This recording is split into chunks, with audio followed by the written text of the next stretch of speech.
Welcome into SEC Live. Here, the voice of College Football Network. Andrew Miller, Jackson Johnson, and Tucker Harlan here on a Wednesday evening. Back with you to really start to dive into prediction season. I know we don't have it in the title of the video. We're going to talk about the coaches poll to start off this thing because, hey, the coaches poll is out, and naturally college football people are freaking out over a poll that has no bearing on things at the end of the day. But we have to talk about stuff in the offseason. It's for us to discuss, so we'll discuss it. We'll react. 9 SEC teams ranked in the poll. Who was too high? Who was too low? Who was screwed over? Well, all of that fun stuff. We'll get into that. But like I said, it's prediction season. We are going to start going game by game. It's time to make our decisions for the year. How are we projecting the SEC landscape in 2026? So I believe Tucker has a wheel for us. Is that? I did not generate the wheel. I can do it very quickly. If someone generate a wheel. I can't share it on my screen because the frame rate will be awful. Jackson, could you do it? Well, send me the link that I need to go to, and I can do it. I didn't bring that up unprompted. Somebody said wheel in the text chat earlier today, so just want to put that out there. I wasn't trying to throw it on Tucker at the last moment. Somebody said wheel earlier. And it was not me. It was me. Yeah. Okay, but we will have a wheel, and we're going to go through, I think, 5 SEC teams, just randomly selected. We're going to go game by game and give our predictions for the year. At this point, we've talked about a lot of these teams. We'll give a quick preview going into it, just if you need a refresher on what to expect out of that team going into the season. But then we're going to go game by game for, again, 5 teams in the SEC. We'll do this each week leading into the season. I think the week before week 1, we play. Hopefully we have most of this wrapped up by that point so we can just kind of have a big full preview show giving our thoughts for the 2026 season, our final predictions. But yeah, let's start going game by game and put stuff out there to make people mad at us and tell us why we're the biggest idiots on the planet. So we'll go game by game and give those predictions on tonight's show. So it should be a fun time. Appreciate those of you who have tuned in and are still tuning in. If you could leave us a like on the video, comment down below. Subscribe to the channel if you're not already and have those notifications turned on so you know whenever we go live or when there is new content posted to the channel. And be sure to tell your friends, family, and the cashiers and Publix about the magic that we are bringing here at SEC at the voice of college football. Guys, we have a coaches poll. So the season truly is nearly here. We are close. We are very close. And Andrew, before we launch into the coaches poll, I would like to thank you for guaranteeing that Tennessee will go 12-0 this year because Josh Heupel said a naughty word yesterday. That's right. He dropped a BS, hey. Which he's justified. We discussed. It is justified, but did Jackson leave? We just lost Jackson momentarily. That's all right. Oh, okay. Hopefully he'll come back. But anyway, as I was saying about Josh Heupel and the dirty word, look, none of you watching this are casuals, so I'm just going to assume you know what I'm talking about. But you know how there are those football guys out there? Like just very, very distinct football guys that are head coaches. Like they'll drop that stuff and it's just part of their character. Like say Pete Golding, for example, it's just who he is. Josh Heupel's not like that around the media. So, that was a first for me and all of my years of following him and my coverage of him because I get accustomed to the boring Josh Heupel press conferences, of which there are infinite number of them, but yesterday that was that caught me by surprise, I must say. There you go. Yeah, well, look, I mean, Heupel, to your point, boring Heupel, and I don't have anything against the man, so I'm not saying this derogatorily. Kind of a little dorky, little at times. Not just kind of a dull personality a little bit. Which that doesn't mean you can't say whatever in a press conference. But you're right, we don't really hear that from Heupel, but. The whole Arian Carter situation, as we laid out last week, it's absolutely ridiculous that you're talking about a suspension and for that situation, especially in the landscape we're in right now. So I think Heupel, if there was ever a time to go up there and drop a BS, it was a fair, justified time to do so. But yeah, as Tucker said, guaranteed 12-0, Tennessee going undefeated, because as we all know, if your coach cusses in a press conference, there's nothing that fires up a fan base more. We got a football guy right there. He cussed.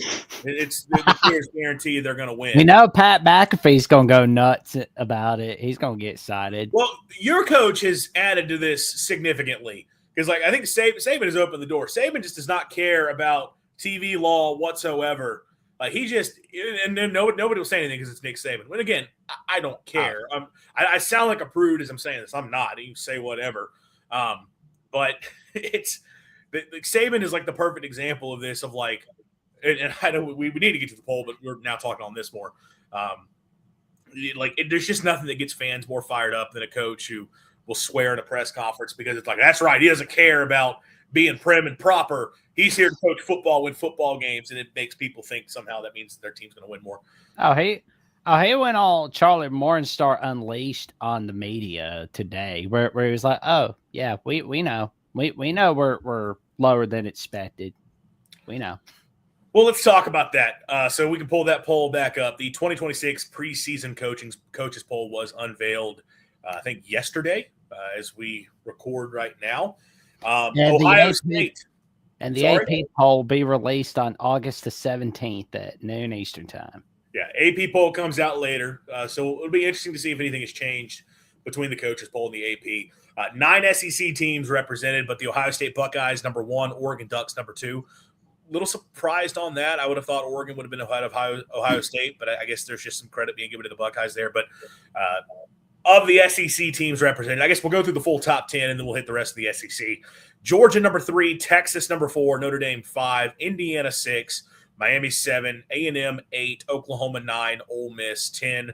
Then you have Alabama at 11, LSU checking in at number 13, Tennessee checking in at 18, and then we have Missouri down at number 25. I didn't miss any SEC, I don't believe.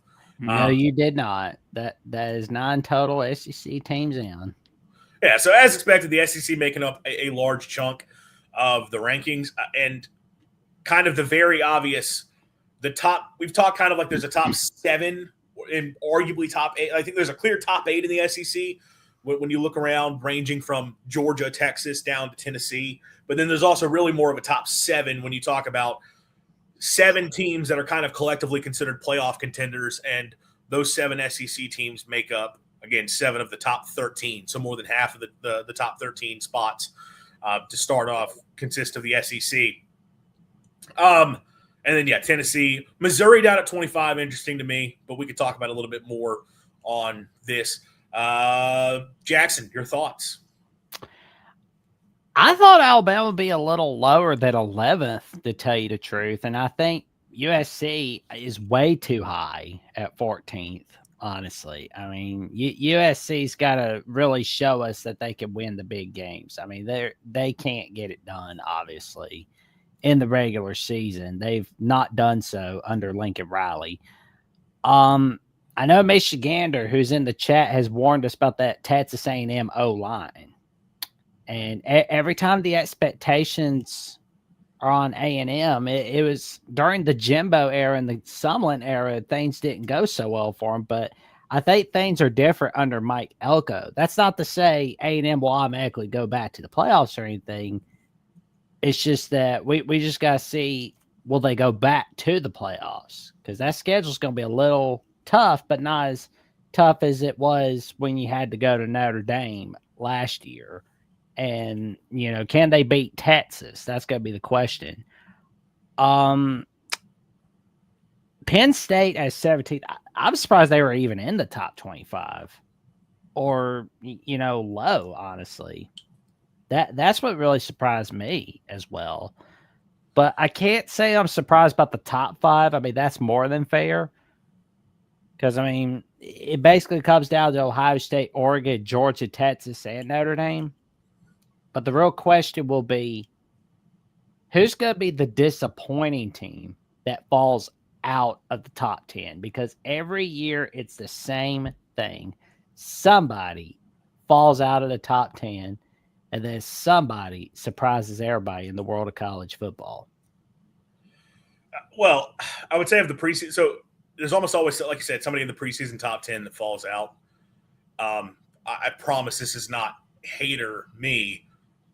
I think there's going to be some volatility to Ole Miss, just given that while I think that roster on paper is absolutely there as a top 10 caliber team, if there is a bigger drop off because of the coaching, both in terms of Pete Golding leading the program, but also John David Baker stepping in as OC, which I think, look, Golding has proven himself really good to this point, and I thought John David Baker was the best hire he could have made. But is there going to be a drop-off from what you had with Kiffin and Charlie Weiss as the OC? Does that impact things? And then plus, I don't care about schedule when it comes to preseason rankings, but if we're talking about I don't think personally, mentioned Penn State. I think Penn State's ranked where they're ranked because people look at that schedule and say they could go 10-2 without breaking a sweat if they're just a solid team, which they're bringing over a lot of pieces from Iowa State. How much of those pieces are going to be able to step in and compete in the Big Ten? We'll see, but the schedule is so light. I don't like factoring in schedule personally to preseason top 25. I don't go full power ranking on it because, Michigan are talking about Clemson shouldn't be anywhere near the top 25. They're very borderline for sure. And if you're going power rating, that's the only reason Clemson would be high because they recruit well. That said, like I said with Ole Miss, them being ranked where they are preseason, I think is totally justified. If you're talking about a team dropping out, I know I've bounced around a little bit. Because of the schedule difficulty, I could see a world where they take a few more losses than expected this year, especially if some of the coaching stuff doesn't work out for them. And that's how they were to fall out. I've talked about my doubts with A&M, but it's weird. My doubts with A&M are not them being a bad team. My doubts with them are just as a true certain contender, whereas I still think Mike Elko is probably going to deliver a team that's top 25 when it's all said and done, at least. So of the teams at the top, that would be kind of the ones I would point to. Some other thoughts. I mean, the bottom of the rankings, Iowa, Clemson, Houston, Mizzou. I think Houston absolutely should be ranked. I like what they have back. Missouri is interesting. Just in like, if you were to go flyer SEC team, I guess I shouldn't be too. I guess people just aren't super confident in the likes of like going out on the limb for like a Florida or an Auburn or a South Carolina. I think that's giving a lot of benefit of the doubt to Eli Drinkwitz that he's probably going to have a top 25 caliber team, which is fair. He's kind of proven that's what he's capable of. I do think the questions for them defensively, plus the questions of Ahmad Hardy, make me raise an eyebrow. But even when you talk about, like, I don't know much about Iowa going into the year, admittedly, but like Clemson, team with a ton of questions, but it's just one of those things of like, who are the clear top 25 teams? There's just it gets really jumbled really quick. So none of that stands out to me significantly. I don't have a strong feeling one way or another.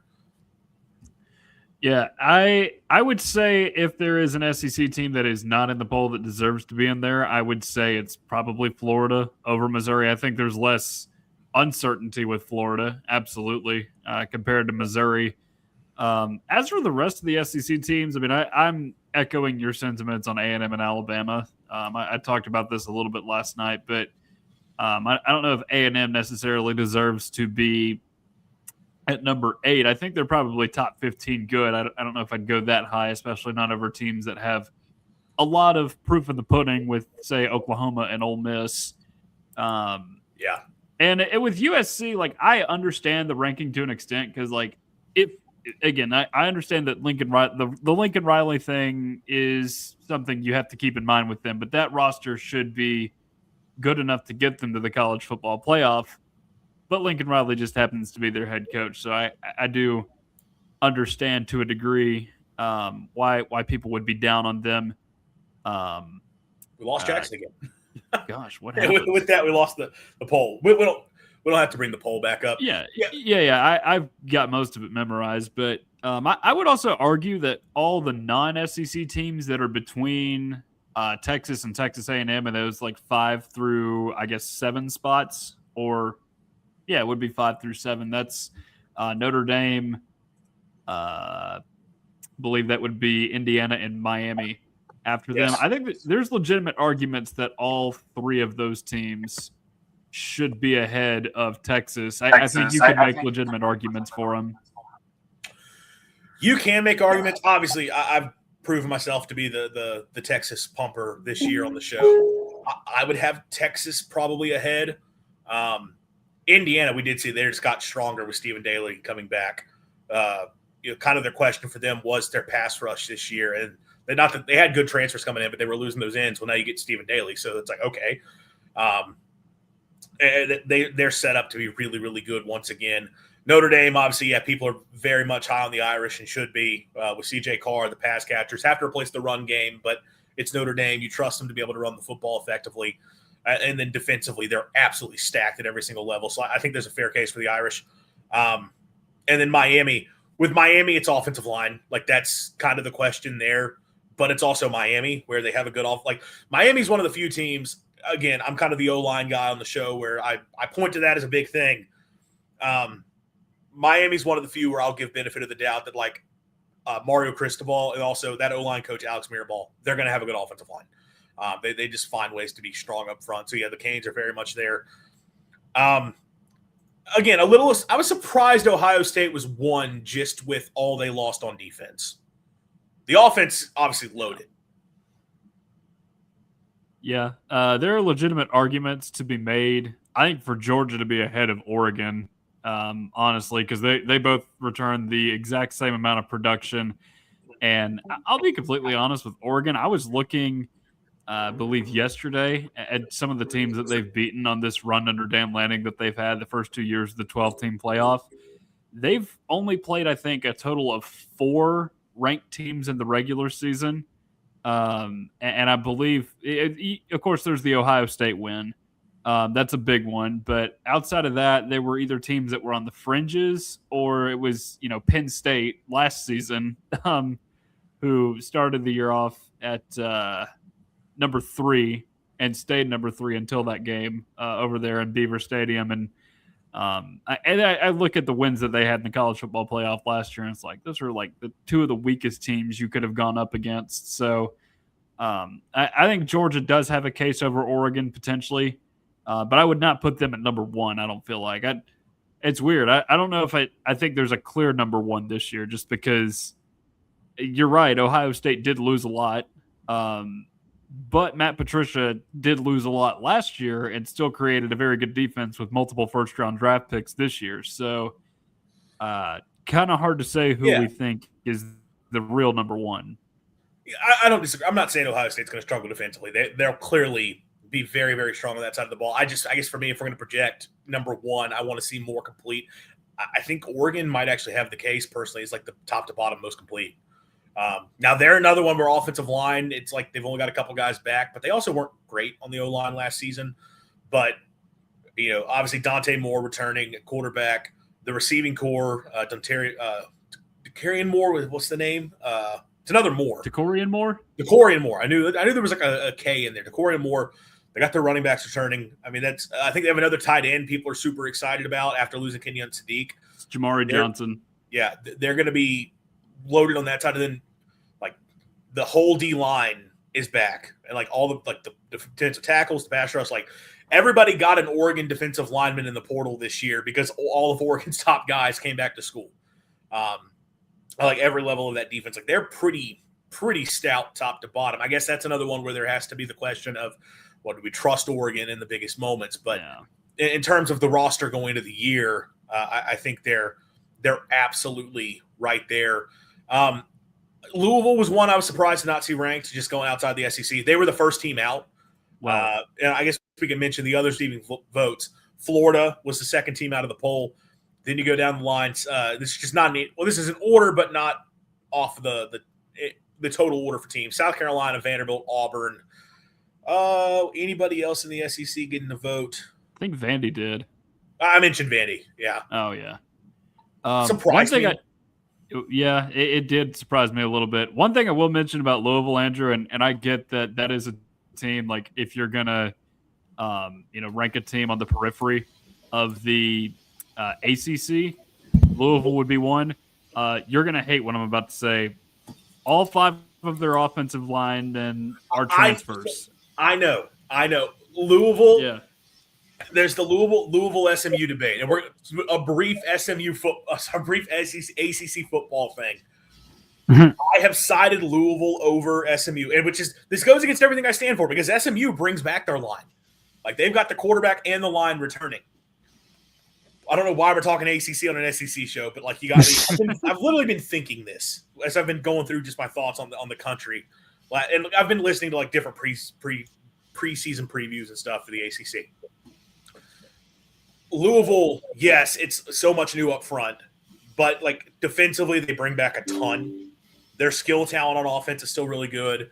I think Keinholz is a good quarterback to bring in, but I'm just trusting Jeff Brom to build a good offense. Like, when does he not have a good offense? SMU, the offense is going to be fine. Kevin Jennings got the O-line back. They brought in some good transfer skill talent. And yeah, Rhett Lashley, that offense is good. But SMU defensively is like brand new, plus a new play caller. And it's just kind of like, and then between the two, SMU goes to Louisville. I'm buying the Louisville hype. They're one of my exceptions to my rule on the O-line stuff. But I guess to any closing thoughts here. So, I mean, clearly we're going off the rails for 20 minutes in, and on an SEC show, I'm discussing Louisville versus SMU. Yeah, I don't really have too many others. I think most of the teams that are ranked, other than maybe Missouri, have a solid case to be ranked that are out of the SEC.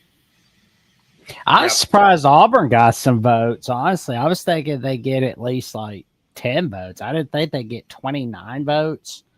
I was surprised North Carolina State got some votes, to tell you the truth, in the receiving votes. A lot of people are high on them. A lot of people are high on NC State in the ACC. Which is weird given the players that went elsewhere. They're going to let you down. Yeah. An important thing for Michigander here, coaches don't actually vote. It's their SIDs to vote for them. Coaches don't. It is very much the SID poll. What other schools, teams are ranked? They were. I think there are technically a couple coaches who do it. I think that's been said before. There's a couple coaches who like just do those things. But yes, overall, it's the coaches don't care. It's an SID sitting down. Jackson, you mentioned Auburn. I'm not really that surprised because I think there's going to be a sect of people who really buy into that offense year one with Golesh bringing in Byron Brown and all those pieces. And I think it's the defensively, we've talked about it. They're replacing a lot on defense, but they are bringing back a lot of guys that have been in the program. So it's like the idea of that defense staying good. And like they had so many one-score losses last year that if those flip in their favor, they're a really good team. Is it going to work out that way? We don't know. But like I can understand the case being made for Auburn a little bit. I think Vandy, clearly that's just some respect for Clark Lee, given all that they're having to replace. South Carolina, I'm kind of behind the Gamecocks a little bit. So I don't know. It's a dangerous game. I know it's a dangerous game, but like I like a lot of the pieces there. So honestly, if you were to tell me like which SEC team ends up ranked, let's do that real quick. SEC team that's not ranked currently that ends the year ranked, I'll say South Carolina. Yeah, South Carolina. I'm on Florida. Yeah, I think Florida's a perfectly fine answer. True. That can conclude any thoughts we have about the coaches poll. Again, we're not going to get super fired up on here. I guess that's bad from a social media standpoint to not have a hot take about how overrated like the Big Ten teams are and how dare they not have Georgia or Texas number one. I guess that would be better for us for a social media standpoint. It's really just Penn State that I have the issue with. I don't really mind the others in the Big Ten. Yeah. I was thinking Washington's going to be lower at like 22, honestly. But, I mean, 19 is pretty good for Washington, honestly. Yeah, USC is way too high at 14th there again. But they got to show us what they can do in the big games first. They have quarterback and defensive line.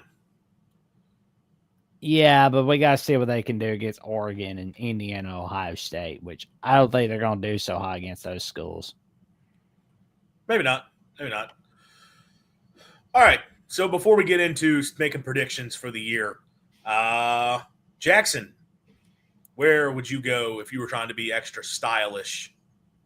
Not the wheel. Go to the wheel. But I probably shouldn't have put that on Jackson because he's been having computer troubles here. It's been messing around with me tonight. It's like we've had some rain, so it's just been messing around with me. But of course, you could go to voicecollegefootball.com where you can get some top-notch merch, where you get the coffee cups, you get the T-shirts, you get the sweatshirts, all of it, all right there. And I can tell you right now, with fall coming and winter coming, you're definitely going to want something stylish to show off to all your friends when watching college football games with all of them right there.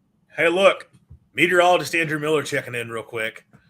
We are in a super El Nino pattern this year. And a super El Nino, come winter in the south, it means colder and wetter.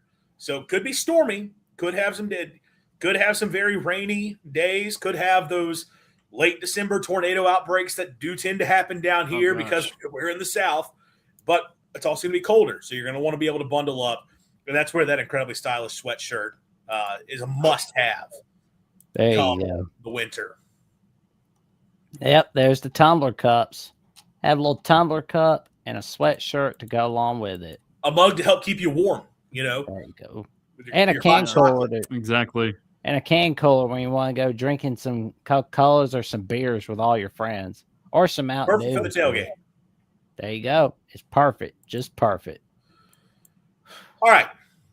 Prediction time. So what we're going to do is Jackson has a wheel. Man has invented wheel. And we don't spin it yet. We're going to hold off. We're going to go through and we're going to do each team in the SEC. Not all in this one episode. We're going to try to do 5 tonight. If we get going long, we may only do 4, but we'll see if we can try to get through 5 teams. And we're going to go game by game. And what this is going to be is a cumulative prediction amongst the 3 of us. So obviously, again, there's 3 of us. We're all going to differ on some of these games. But because we have 3, we're always guaranteed to at least have a majority on how we pick a game. So either we'll be in consensus, great, or on a game. But if otherwise, you can always guarantee we'll have 2 out of 3 in favor. And that's going to be the prediction for that team. So Red River, if we're doing Texas and one of us picks OU, but the other 2 pick Texas, as a collective, we are picking Texas to win that game. That's not been predicted yet. That's just an example. Okay. And ideally, we keep track of this so that we can then apply these predictions that we cumulatively put together. Every other team we do, those same predictions are just going to be factored in. So just like when everybody does the fun, the schedule, the helmet schedule, and you go through, and if you mark a loss, it has to be a win for another team. We're going to try to apply that logic here. Why is the LSU font so massive compared to everybody else? That's for all the transfers they took this season. I didn't make it like that intentionally. Don't look at me. So this should be fun. Hopefully somebody's keeping track on these I'm going to keep track. I'm going to keep track for us since I failed on the wheel earlier. For each team, we'll pull up. Let me go ahead and just add FBS schedules.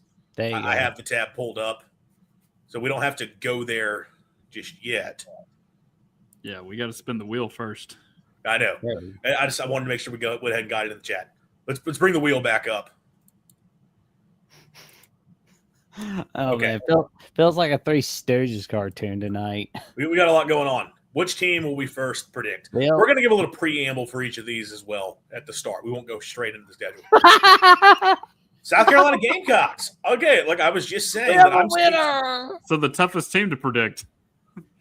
I said I'm kind of sneaky high on South Carolina coming into this season.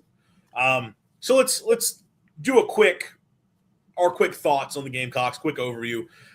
South Carolina, obviously, this is the team where it's the hot seat team going into the season. With Shane Beamer coming off a 4-8 year, obviously disappointing. I think 2 of the last 3 years with that fun 9-win season mixed in between. They've got to deliver. He's got to win games if he's going to keep his job. There's been some big changes this offseason to fix the offense. You bring in Kendall Briles as OC to go more wide open, put Lenore Sellers and that skill talent into a better system. You have Sellers back that if you can unleash him, he's one of the most talented quarterbacks in the SEC. Some fun, intriguing options in the receiving core when you talk about Nick Harbor, who is a great fit within that Briles system. Nitro Tuggle, Jaden Sellers in the slot as Lenore's younger brother. They're really excited about Matt Fuller. I'll get the schedule pulled up here in just a second. I don't know what dumb ad is popping up. What is that? Okay, sorry. They're excited about Matt Fuller at running back. There's reasons to believe that offense is going to take a big step forward. But the offensive line, there are still some questions there. They have been really rough in that unit. Had to portal in a bunch of guys, dealt with some injuries, but they do think their star tackle that they landed from NC State, Jacarius Peak, can be ready to go for the season. If you get left tackle figured out, that can help you out a lot. So the expectation is offensively South Carolina can take a big jump. Defense, It starts with Dylan Stewart. You have one of the best pass rushers in the country returning. Outside of him, it's a lot of transfers on that D line, but they were talented transfers stepping in at both the defensive tackle and defensive end spots. They're super experienced at linebacker. All their top 4 are back from a season ago, or at least the top 3. And it was basically a 3-man rotation. In the secondary, losing a few pieces, but again, some key guys returning on the back end of that defense as well. Plus a group they've been pretty successful in that defense there. Vakari Swain, somebody being talked about as a potential guy to really watch this season for the Gamecocks. So I like some of the talent on this team. I do think there's a world where South Carolina could take a big jump, but obviously a lot of questions given where this program has been in recent years and big questions around Shane Beamer's future. Well, and every year we always see some weird Jekyll and Hyde effect on South Carolina. In the years where nobody really speaks positively about South Carolina, they're expected to fail, but they thrive under the no pressure limits, right? But when everybody's talking about how great South Carolina is going to be, particularly in 2025, for example, they fall apart.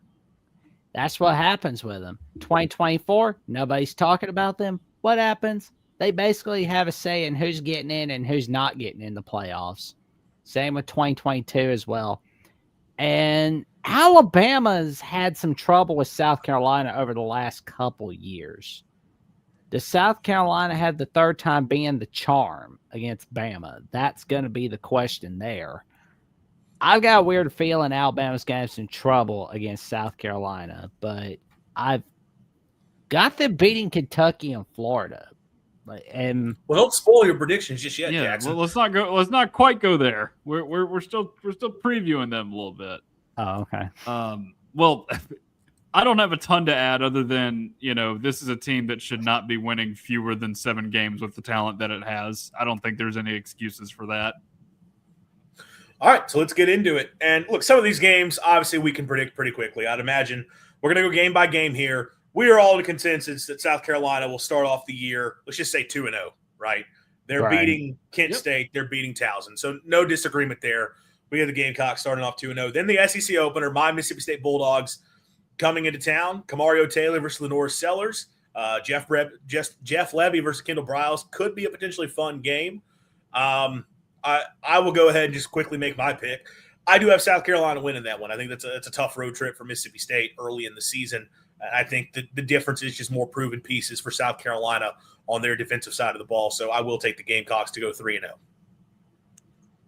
Yeah, I think they end up winning that game. Although I think the key matchup there is going to have to be that Mississippi State defensive line versus the South Carolina offensive line. Really curious to see what happens there because those were not strong points of either one of those teams last year.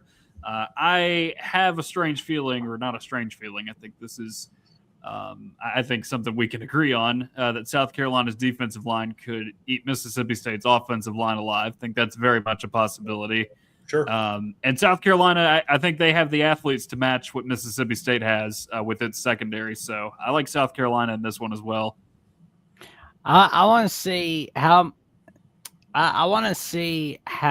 Lenore Sellers will do against that Mississippi State defense. That's what I want to see. I want to see how many passing yards and rushing yards he's going to get against that defense. It's going to be a big test for State's kind of rework defense. I'm confident Arnett for making that group better. But I think the South Carolina offense is going to be pretty good. And again, playing on the road, and Tucker, you mentioned defensive line again. That's kind of the key for me is I think South Carolina just more proven up front. So we got South Carolina starting off 3-0. And then the game Jackson was mentioned earlier in Tuscaloosa, South Carolina goes to Alabama. Been a close game the last 2 years. Some talk that, hey, maybe is there some letdown potential for Alabama here? I think the Tide are going to take this game very seriously given the scare that we've seen South Carolina put in them. And I'm not going to trust South Carolina going on the road. I will take Alabama to get the win. Yeah, I'm liking them as well. I know we're not really disagreeing a ton here, but I think Alabama's secondary, for one, is something that I think causes South Carolina trouble. Nick Harbor, I think, is a little bit of an exception just because, he's a guy that is 6'5", 240 and runs faster than a squirrel. That's a little bit of an exception to the rule, but overall, I do think at least at home, I like Alabama to win that matchup. Although I like with Mississippi State, I have concerns about what Alabama could do against that South Carolina defensive front. But I still like Bama. Bama's got a schedule too that where they play enough of these Power 4 teams that struggled enough last year to like kind of slowly build the confidence, and I think it could very well be built by this game. Yeah, I mean, that's going to be like another close win by Alabama over South Carolina. That game has the feels of another close but no cigar game for South Carolina. All right, so again, we're all in agreement through the first 4 weeks of the season. We have the Gamecocks off to a 3-1 start. They return home for a home contest with Kentucky, a Kentucky team that some are confident in enough to pick them first in the SEC going into the season. And while I do think there's reason to be optimistic about Will Stein's tenure, I will take South Carolina at home. I just think they're far better off right now than Kentucky. Although, look, could be some letdown potential coming off the game against Bama. But I'll take the Gamecocks.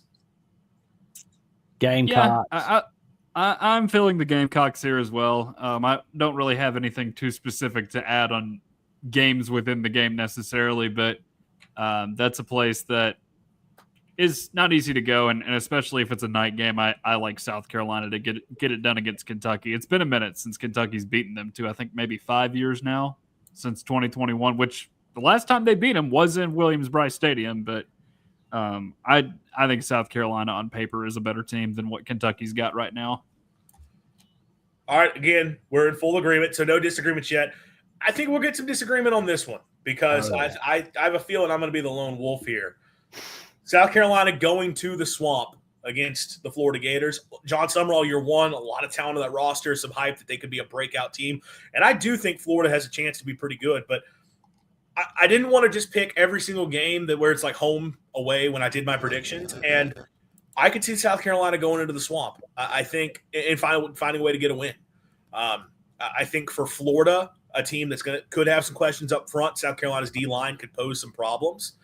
And I kind of am going to trust Lenore Sellers a little bit right now to win. If he got to put some points on the board, I think their offense is just going to have more explosive potential than what Florida offers, even though I love the skill talent that Florida has, no doubt about it.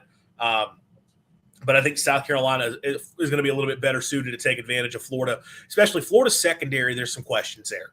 And I think the downfield potential for South Carolina could be big. So I got the Gamecocks going into the Swamp, and I have them going into the bye with a 5-1 record. That would be the first time since 2014 that South Carolina has beaten Florida at the Swamp. I know the history is not in my favor there. Well, I'll tell you this, though. I'm right there with you on South Carolina beating Florida because, I mean, this Florida team is super young, but luckily I think that, you know, with not having Mike Shield as your offensive coordinator and having Kendall Briles as your offensive coordinator for Lenora Sellers, that's going to come into play, especially against Florida. I mean, that looks like, you know, a 28-24 type game on a Saturday afternoon. That's what it looks like to me. And I want to see what this Florida team can bring with Buster Faulkner as their offensive coordinator. I mean, there's got to be some massive improvements on offense for sure. I mean, you know, Jay Bott is definitely happy about the new staff coming into Gainesville, honestly. So it would appear that my opinion is irrelevant, but I'll leave it at this. I am very curious to see that matchup between the Florida wide receivers and the South Carolina secondary. I think that's a matchup between two sides that have a lot of talent on both of them. And even Jaden Baugh going against that South Carolina defensive front, you know, there's some intriguing pieces that are going to be fighting there as well. But if it had been me, I would have taken Florida in this one. And I think it's going to be a tight game, and I definitely could see Florida getting the win here. But I just remember when I sat down to do all my game by game, I was like, I can't just go with the home team every single time because that's what I was tempted to do in a lot of these where I have teams kind of close. But so we have South Carolina as a collective go 5-1 going into their bye week. But again, Tucker was a little bit different there, so that's our first disagreement of the day. They come out of the bye against the Tennessee Volunteers, and my oh my, is this not the most obvious potential letdown spot of all time with Tennessee hosting Alabama the week before going to South Carolina. I hate how obvious it is. I don't like doing this, and I actually like Tennessee a lot more than maybe some people this year. But I've got the Gamecocks. I feel them winning. Okay. Like this is a stupid type of game that South Carolina can win. So I've got South Carolina upsetting the Vols at home. Right there with you. I mean, I feel like Tennessee. They're not starting 6-1. They're not mean, starting 6-1. Like South Carolina's going to have an upset over somebody at home this year, and it's going to be against the Vols. I mean, like the Vols are going to be a little bit high after their win over Bama. Getting a little. What if they don't beat Alabama though? That's the kicker. If they lose to Alabama, I absolutely think they could win at South Carolina. Oh, they'll beat South Carolina's eyes out if they lose to Alabama. That's what will happen. But South Carolina's going to be catching Tennessee napping if we see Tennessee beating Bama. But Tucker, I'll say ahead of time, I have a lot of chaos in my predictions. Okay. Just for what it's worth. And I think that's honestly, this is not to toot my own horn.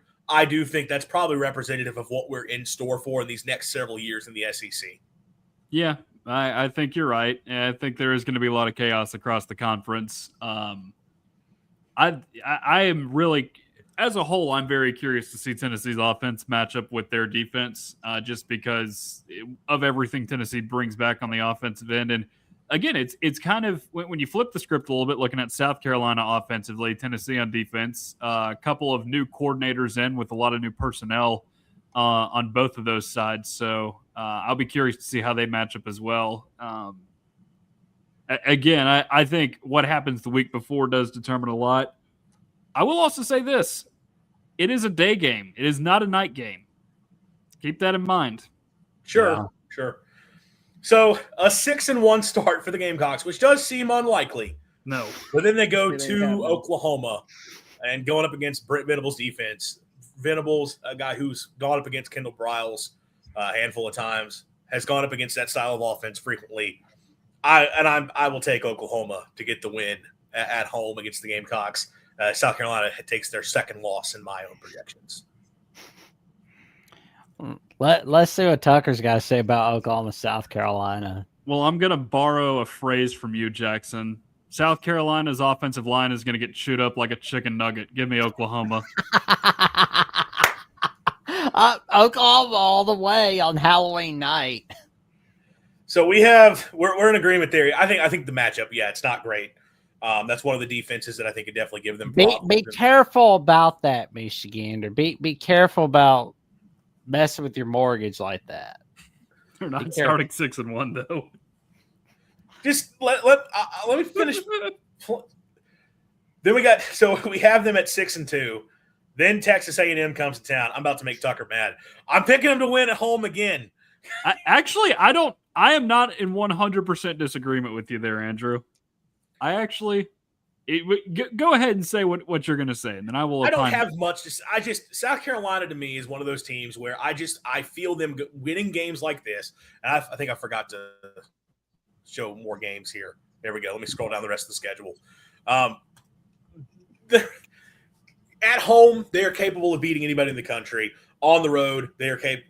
Really, they're also capable of losing to anybody, whether they're at home or not. And look, we saw they could have won in College Station last year.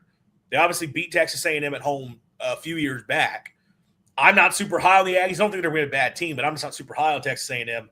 I think A&M, where did this game fall for them? It is off a bye, which is not great from an upset standpoint of projecting that. But, yeah, I don't think A&M has the advantage along the lines of scrimmage that at this point of the season, they'll probably be better off. But I think South Carolina at home can make some hay there. So I'll take the Gamecocks. I've got Texas A&M winning this one in tight fashion. Okay, so I have to be the deciding vote here. This is really hard because I put out something the other day in another outlet where I wrote how South Carolina is actually 14-7 at home under Shane Beamer. Or I think 14. No, it's 14-7 in general in November under Shane Beamer. So he's actually very good in the month of November. And they have won 2 in a row against Texas A&M at home. Probably should have won a game out there last year, but They had to give up the 4 touchdown lead that they had last year. I'm going to go with Texas A&M. Okay. Why not? So now the collective takes the Aggies, has them now with 3. South Carolina with 3 losses now going in to these final stretch. I mentioned chaos. Oh, South Carolina goes to Arkansas the week after. And look, I think Arkansas is probably the worst team in the SEC by a significant margin, but I don't think that team's going to be god awful. And I think Arkansas will get somebody because I know State literally went winless in the conference. Arkansas went winless in the conference, so teams go winless in the conference. But I think they're going to find a win, and it would be so on brand. I have South Carolina losing at Arkansas. Yes, that's right. I have predicted South Carolina to beat Tennessee and Texas A&M. I have them starting off the year 6-1, and I still have them losing at Arkansas. So, Oh man, I've got South Carolina beating Arkansas, so it's gonna be a nightmare. Well, South Carolina's gonna win by like 10 to 13 points against Arkansas. They're gonna kind of take it easy a little on them. yeah, I'm going to agree with Jackson here again. I'm going to take South Carolina to win that game. I am curious though because and we mentioned the Vols earlier in this discussion about South Carolina. That game is very pivotal in Arkansas' season. If they lose that game, then I feel like you may be destined for another 2-10 season, and I can absolutely see South Carolina just dog walking Arkansas. But if they beat Tennessee, hey, maybe they're more competitive against, say, Vanderbilt, Missouri, Auburn, South Carolina, that whole stretch of their schedule. So we shall see. But for the time being, I do like South Carolina. I envision South Carolina late in the season. In my own projection, I had them with 2 losses coming into this. Like late season South Carolina, and they just find a way. Like they're all excited. We're playoff. We close out the year. Like even if we lose to Georgia, if we're 9-3, we could be a playoff team. And then they lose to South Carolina. Lose to Arkansas. So I've got them. And then Georgia comes to town. I'm not that crazy. I'm crazy, but I'm not that crazy. Georgia will win and will win by a wide margin. Yeah. I will say that the last time they played, it was weirdly competitive in Athens. Do you remember that game? I have that out of my memory. They were down in the 4th quarter to South Carolina, if I'm not mistaken. Yeah. Ended up winning only like 24-14. Yeah, that felt weird, honestly, saying that. Because you would expect that from like a Mark Richt Georgia team, not like a Kirby Smart Georgia team, honestly. But I think that's why you got Mike Bobo as your offensive coordinator. All right, so we're all in agreement Georgia's going to win. And then finally the Palmetto Bowl. Oh, yeah. Yeah, Georgia's going to go Demon Unleashed on South Carolina. Yeah. They host Clemson at the end of the year. No. When they've won in the series. Sorry? They're at Clemson. Not according to this. Yeah, it is. It's at Clemson. Look at FB schedules. Okay. My schedule shows it. Sorry, I was looking at a different thing. My schedule printout has this game in the printed out schedule has this game being played at Columbia. Phil Steele and FB schedules overrule you. I don't know why that is. I got the schedule I think it's from the SEC website. Uh-oh. So the SEC website screwed up. Okay. Regardless, they've won at Clemson recently anyway, and I don't think Clemson's very good. I've got them beating Clemson. I don't care. Right. Same with you, Andrew. I mean, like the road team has won every year since 2021. The last time the home team has won was in 2018 with Clemson winning it in 2018, of course, which, I mean, everybody knows Trevor Lawrence going to beat your eyes out when you're going up against South Carolina team. I mean, if you're South Carolina going against Trevor Lawrence, you better get ready to have the blindfold and the cigarette ready. So just get your smoke out and take your beatings. But with Clemson, they're pitiful at this point. Can Chad Morris help Dabo Swinney have a second act to his career? That's going to be a question we ask ourselves, but South Carolina will definitely beat Clemson this year.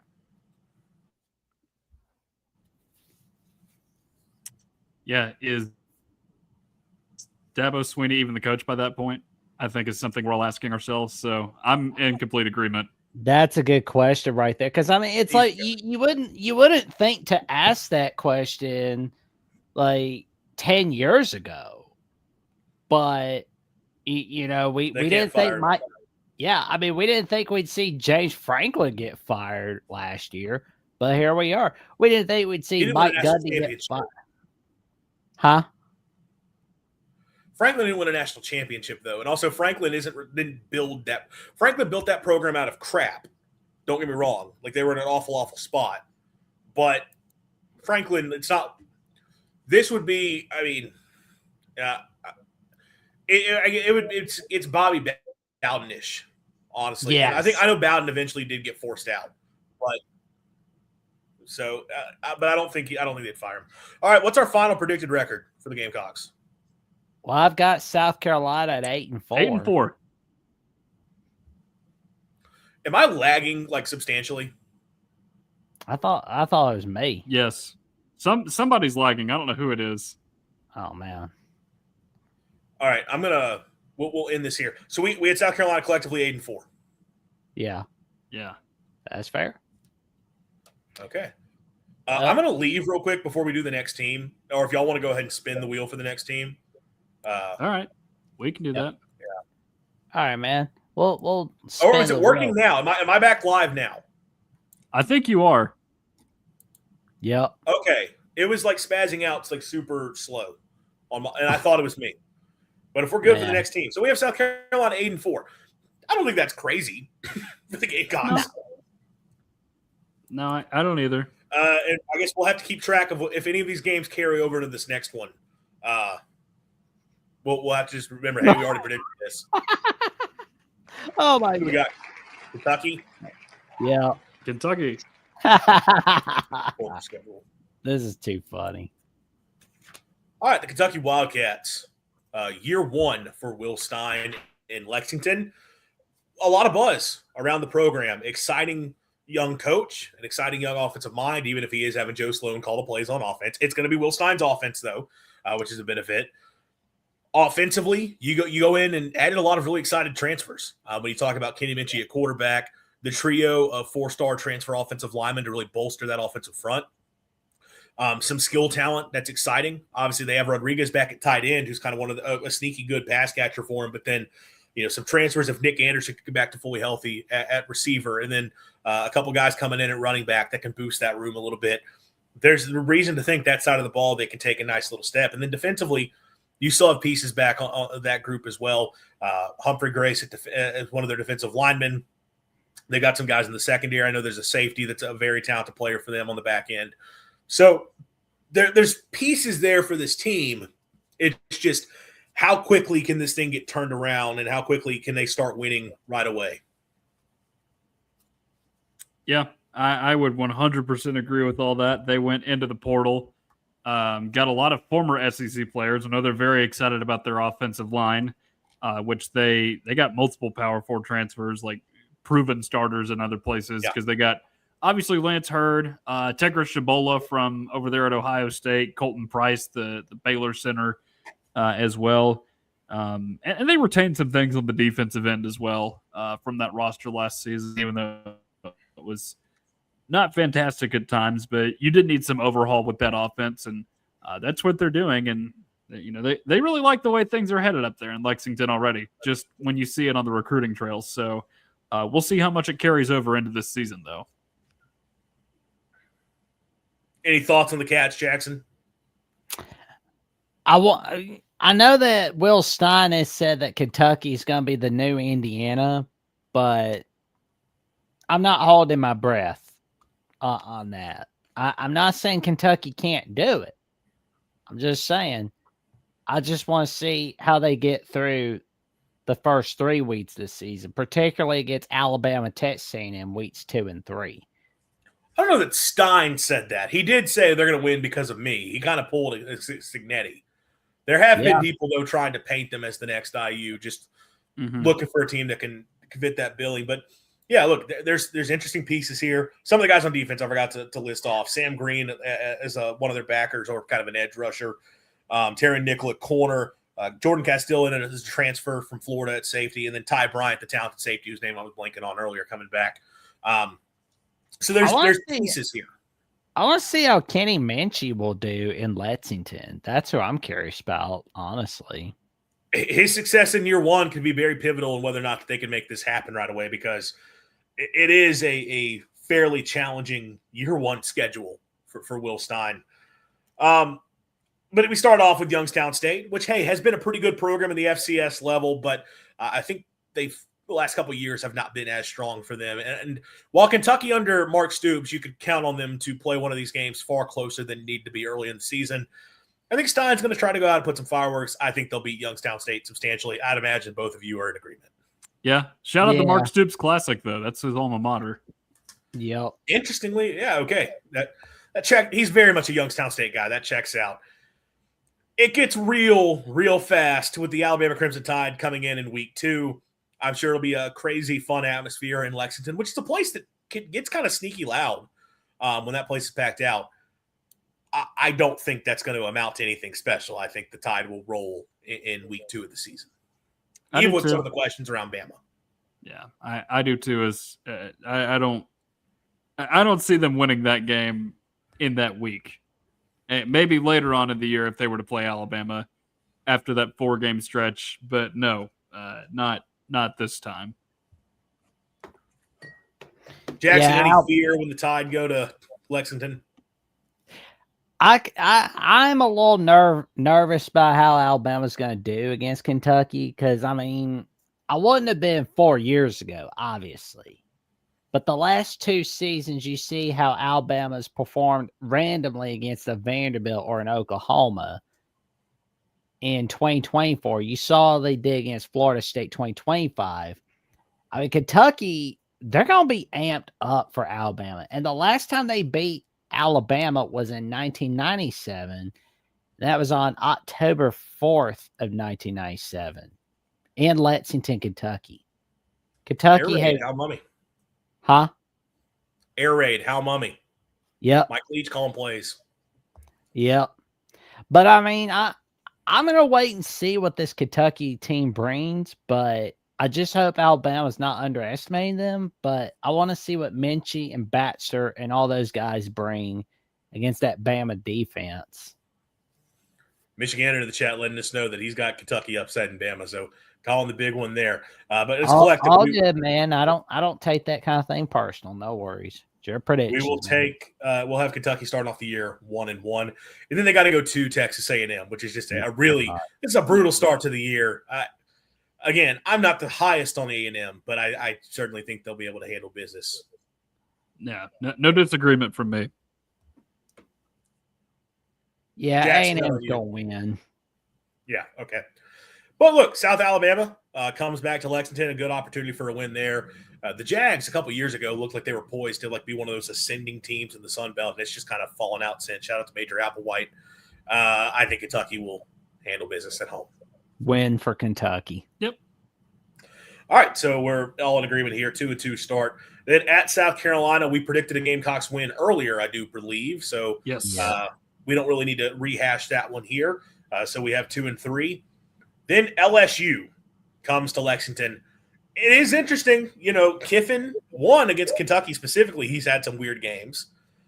Could that be an odd letdown spot for the Tigers early in the season? It's not in a spot on the schedule that would be challenging for them with what LSU has, but they got McNeese before, and then it's Mississippi State the next week. But an interesting road trip. I think LSU will be able to get it done, though.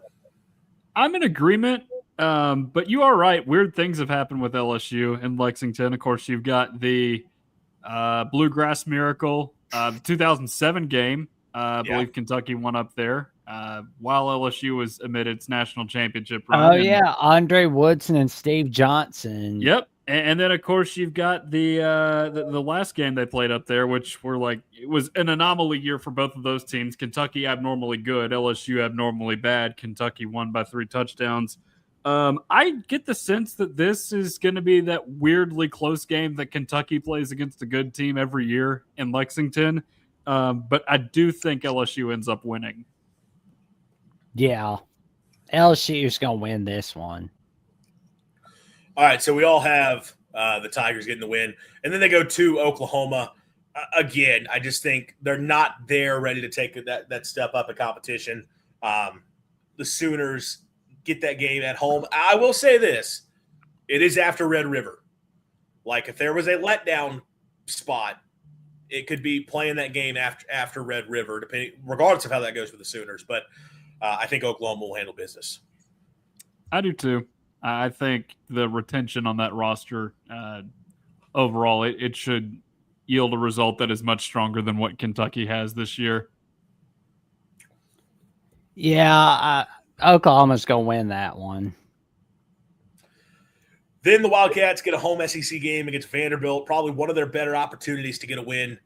The Commodores obviously have been in a good spot, but first-year starting quarterback, new offensive line, defensively some pieces back, but are they going to be a dominant unit? I'll take Kentucky to get an SEC win, or at least one, and I'll take them here early in the season, or midway through the year to beat Vanderbilt. I'm going to disagree here. I think Vandy ends up winning this game.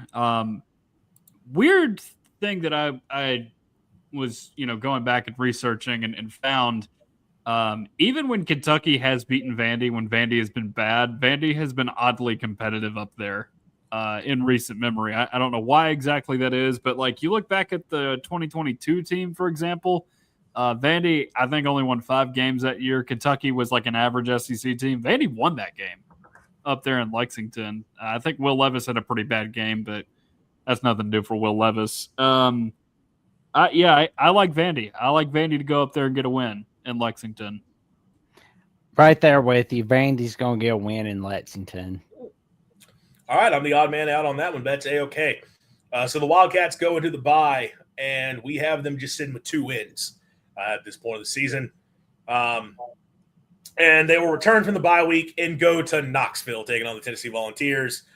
That's a series, Tucker was talking about from a history standpoint. Even when Kentucky's good, they don't beat Tennessee.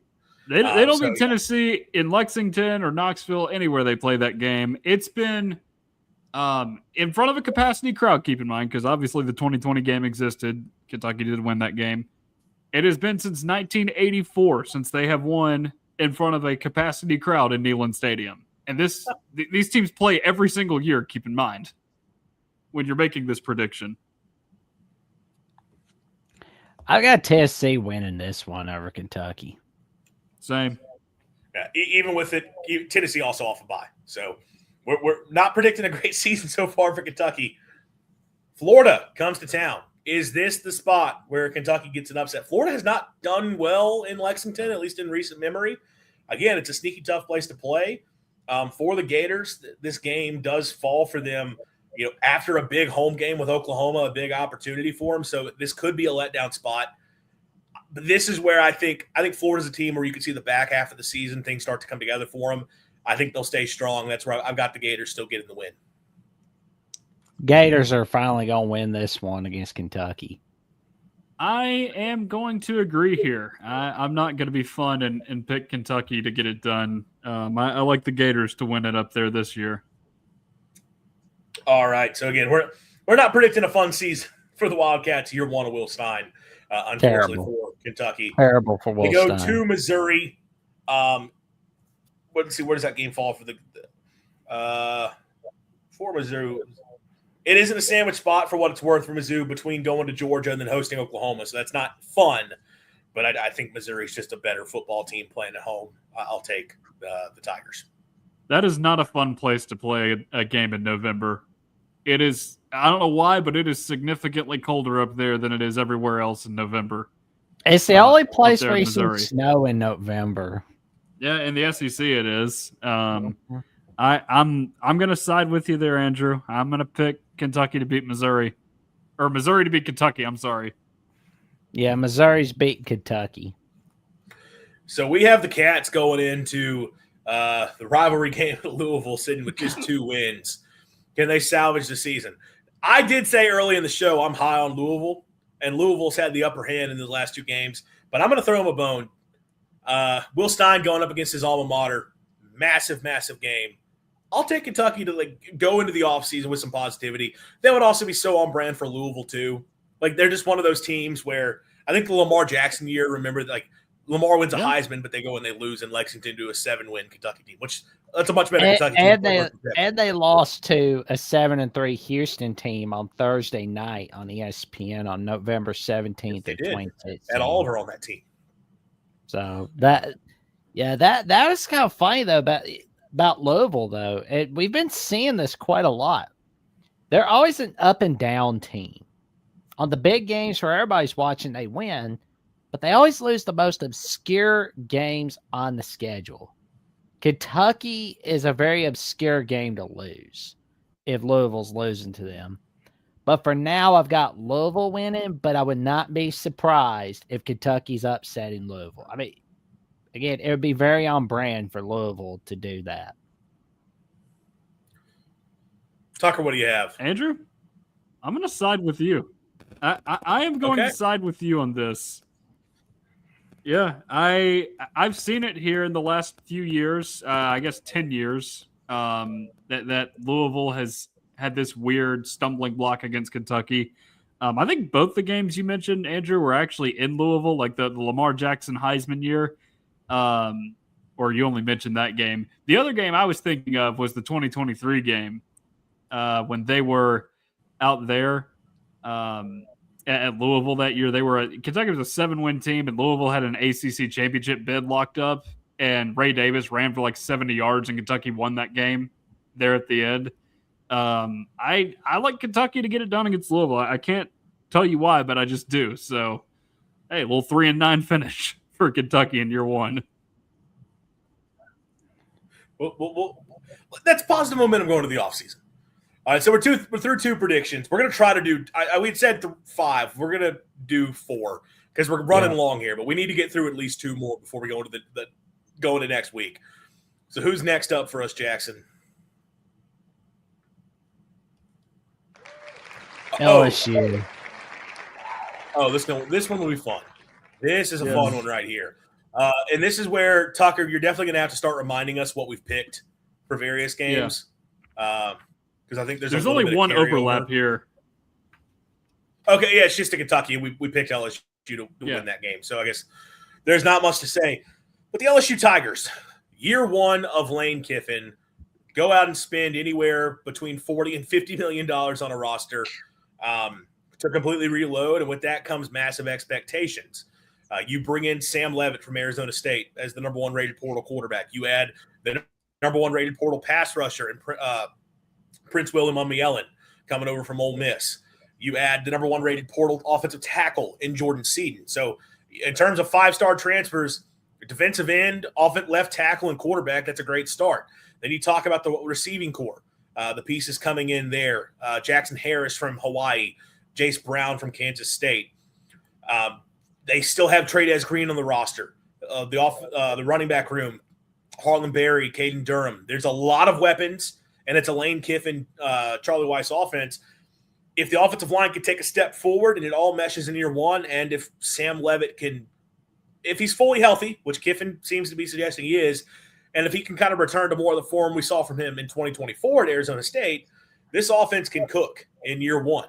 Defensively, again, I mentioned you got Prince William Umielen at 1 defensive end spot to give you the pass rush. You still have Will Whitweeks coming back at linebacker alongside TJ Daugherty coming in from Ole Miss. The secondary, it's time for DJ Pickett to step out, to break out at 1 lockdown corner spot. And then Ty Benefield comes over from Boise State. So they got a lot of talent, plus retained Blake Baker as the defensive coordinator. There's a lot of really strong pieces on this team. A couple spots, defensive tackle, they're super talented but kind of inexperienced. Are still questions about how that offensive line is going to gel year one. And then, like I mentioned, Leavitt just has his ups and downs despite the talent level. So it's not a fully settled thing, especially when you mention it's year one of a new coach. A lot of new pieces coming in. But if it clicks, LSU could be fantastic right away.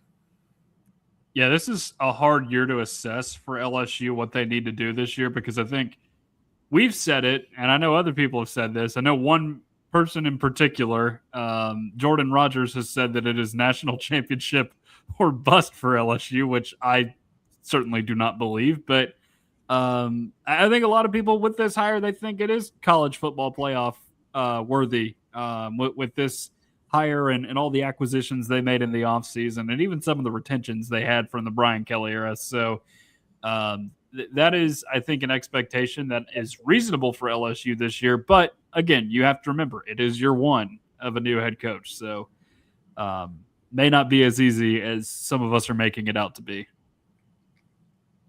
Yeah, and, like you got Prince Will, on your roster, which I mean that's definitely going to help, especially on defense because I mean he led Ole Miss with 9 sacks last year and was the number 1 defender for the portal, and you got Ross coming in, and you got George Seaton from Colorado helping you out on the offensive line, and Sam Leavitt, is going to be your quarterback. And we remember that there was a dogfight over whether they were going to get Damon Williams from Washington, but Washington basically told him, hey, that's our quarterback. Keep your hands off our quarterback, which it worked out in the end, but we're going to wait and see what happens. I mean, like Durham's back in and Harlan Berry's back in, and LSU's going to have a better offense than they did last year. I mean, like I'm looking at the rankings right now, like 126th in rushing offense. That's terrible. Like 63rd in passing yards per game last season. That's bad. But luckily, those stats should go up. That's the bright side for the LSU Tigers this year is the stats should be better on offense. Yeah, there's no question offensively they're going to be a much, much, much better unit, if not very, very good on offense, and should stay pretty strong defensively. It's just kind of a question of, hey, year one Lane Kiffin, can they come together as a total roster without any sort of issues when you have so many new pieces? And then there's also just the Kiffin of it all, where how will he deliver on the expectations ahead of him? So let's roll through. Let's make our predictions. And they start off with the top game of week one, at least in terms of the Saturday slate, hosting the other Tigers from the other Death Valley. Clemson comes to they're going to beat the Rouge. drum. Oh, they're going to beat the drum. I'm not high on Clemson. I don't think Clemson has enough. LSU handles business week one. Same. Yeah. I mean, Clemson, just get your blindfold and your cigarette ready. Then in-state opponent, Louisiana Tech. I don't imagine we have any discussion there. We're all in agreement. No. LSU. So a 2-0 start for the Tigers, but then we get the game that everyone is looking forward to. Lane Kiffin makes his return to Oxford in week 3. Apparently the cheapest ticket for this game is like $680 or something crazy like that. Going to be one of the most disgustingly hostile atmospheres you have ever seen when Lane Kiffin makes his return to Ole Miss after the way things went down there. And, while I may personally not like it, Ole Miss is winning that game. I say that, and I feel like we've seen a lot of coaches make their return and end up being triumphant. But I think Ole Miss, I think they got the better quarterback. They have the single best skill player between all those sides. When you talk about Kawan Lacey in the backfield, I think the Ole Miss defensive front can give LSU a lot of problems. And I think I've seen Sam Leavitt go into a hostile environment before, and also in the state of Mississippi. It didn't go well for him. And I think that ain't going to be – even with the Cowbells, I don't think it's going to be anything close to what he faces in Oxford that night. No. So Ole Miss gets the win. LSU takes its first loss. Oh, Ole Miss gonna win a tight one. I mean, like this would not surprise me if this is a shootout between Trinidad Chambliss and Sam Leavitt. Like it feels like it's going to be an offensive battle on Saturday night. That's what it feels like it's going to be in week 3 in Lane Kiffin's return to Oxford for the first time since he left the building. Why do I have a feeling we're going to see a lot of everything's fine, but it's really not, on air, because like with some of the coaches, because I mean, like Golding, he may be saying it's fine, things are over with, but you can guarantee that he's going to have a game plan ready to have Ole Miss beat LSU. Yeah, I am with you guys on this one. Surprisingly, gonna be unanimous in favor of Ole Miss over LSU. I think you guys are right. about the Sam Levitt going into a hostile environment thing. And I mean, respectfully, Mississippi State, if that's the most hostile environment you're going into and you're losing that game, buddy, you're not ready for the SEC. You are not ready for what the SEC has to offer you. So I do think it's a competitive game. Absolutely going to be a competitive game, just because this rivalry has been ignited.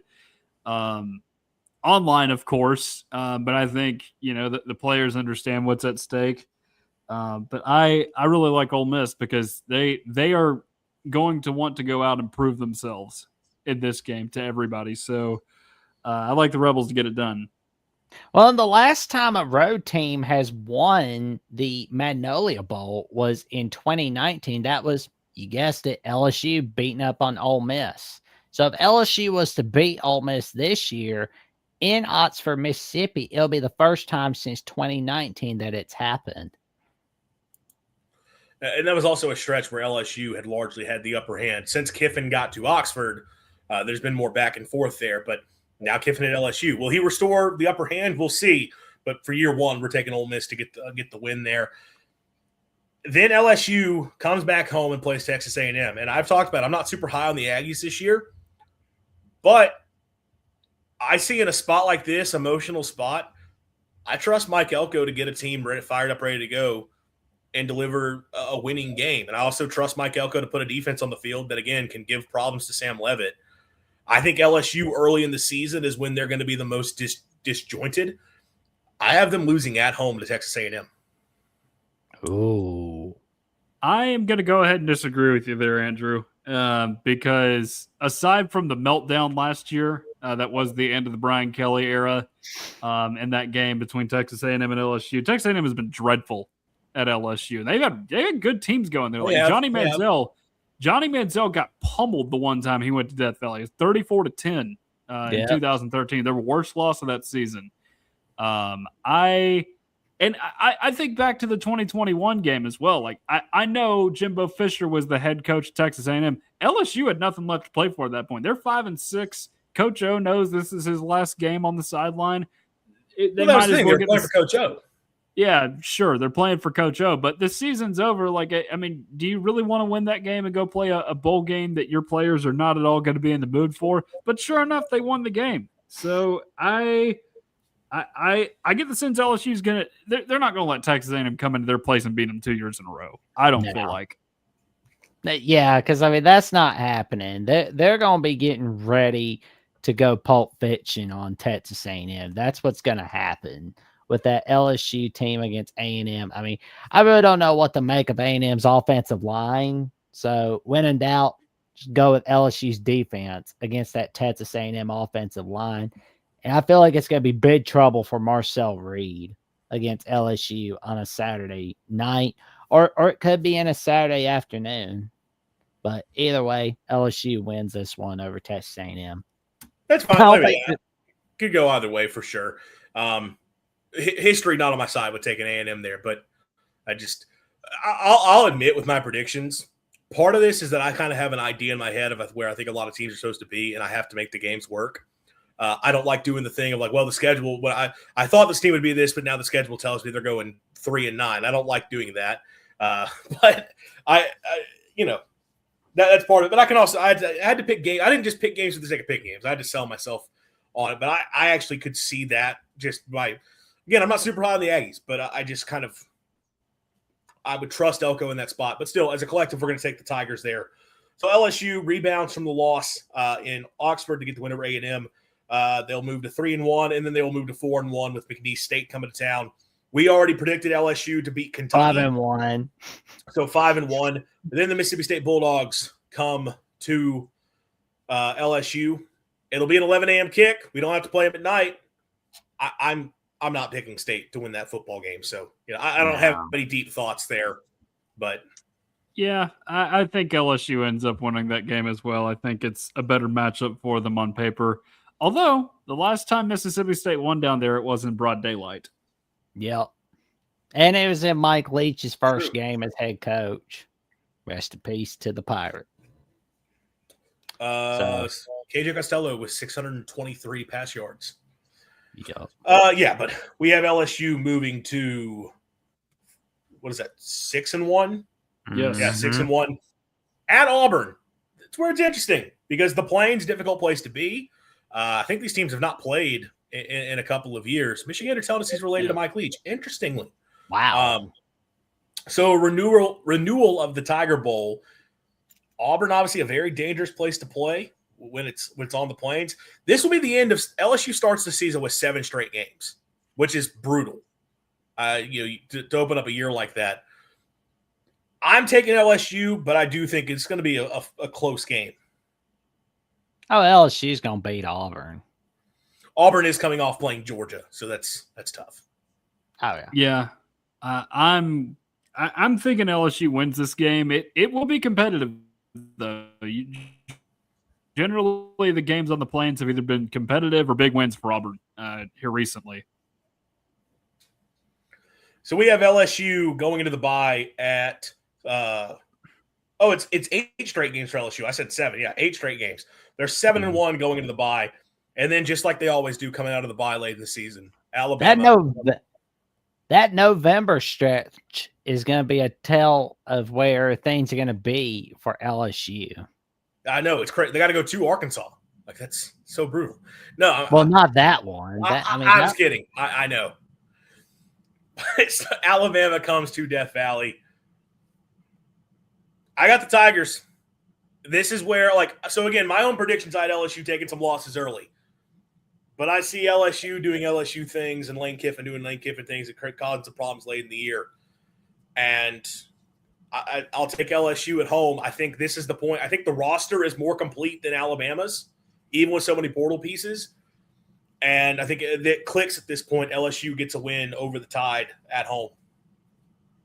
Yeah, I am in agreement there as well. I think the roster is way more complete for LSU, and this will be in a part of the season where that roster has had time to gel.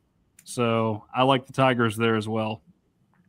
I reluctantly have LSU winning this one because, that team is just going to be dangerous. But one thing to really keep in mind as well is that Lane Kiffin has never beaten an Alabama team as head coach. He's always been close, but no cigar. It's worth noting, but we haven't seen him against Kalen DeBoer, at least not as Bama's coach. I don't know if they've matched up anywhere else, but yeah, he's only matched up against Nick Saban, Alabama, but he's never matched up against Kalen DeBoer. So we have LSU sitting at 8-1 going to the final 3 weeks of the season. They'd clearly be in a great spot. Then Texas comes to town. Oh my God, But guess what? As I alluded to earlier, I have LSU winning this football game. I don't think Texas is going undefeated. I love the Longhorns this year, but I think they're dropping at least one somewhere. And if LSU's rolling at this point, I think that atmosphere, they will cause enough problems, and they'll pull an upset against top-ranked Texas in a crazy game. So I got LSU getting the win over the Texas Longhorns. Yeah, I'm going to agree with that as well. I don't trust Sark in a big environment like this. I want y'all to think about some of the big environments that they've had to play in since they joined the SEC. Outside of Ben Hill Griffin, which is more commonly known as the Swamp, and Sanford Stadium, where have they had to go that's difficult to win that is not Texas A&M when Texas A&M needs a big win? And you'll always get it against them when they need a big win. I'm going to disagree with both y'all on LSU Texas. I've got Texas winning that one. I think Arch Manning can get the job done on a hostile road environment. I think it's going to be a shootout between Sam Leavitt and Arch Manning. I think you're going to see a game-winning touchdown by Cam Coleman. That'll be as of right now, I've got that as a 35-31 game, but things can change between now and the week of Texas LSU. So, but with Tucker not taking the Tigers, we have LSU sitting at 9-1 going into the last 2 weeks. I think Lane Kiffin makes another return to Neyland Stadium. Ooh. This is where the fun ends. Tennessee upsets LSU late in the season. By my own predictions, could be a big spoiler for them because it would be the third loss I have LSU taking. But in these predictions, they'd still very much be safely in the playoff conversation, if not safely in the field overall. but I'll take LSU to falter. Back-to-back awesome wins, but then you got to go to Neyland right off of that. Yeah. Tennessee. Yeah, I'm going to agree with that because Little Game Lane has to come out somewhere on the schedule. He's got to come out somewhere. And I feel like, not that Tennessee is a little game by any stretch of the imagination, but we know who Lane Kiffin is at this point. It's what he does. He slips up in inopportune places, and this, more than the last game on their schedule, feels like a place to do that. So give me Tennessee to beat LSU. Oh, yeah.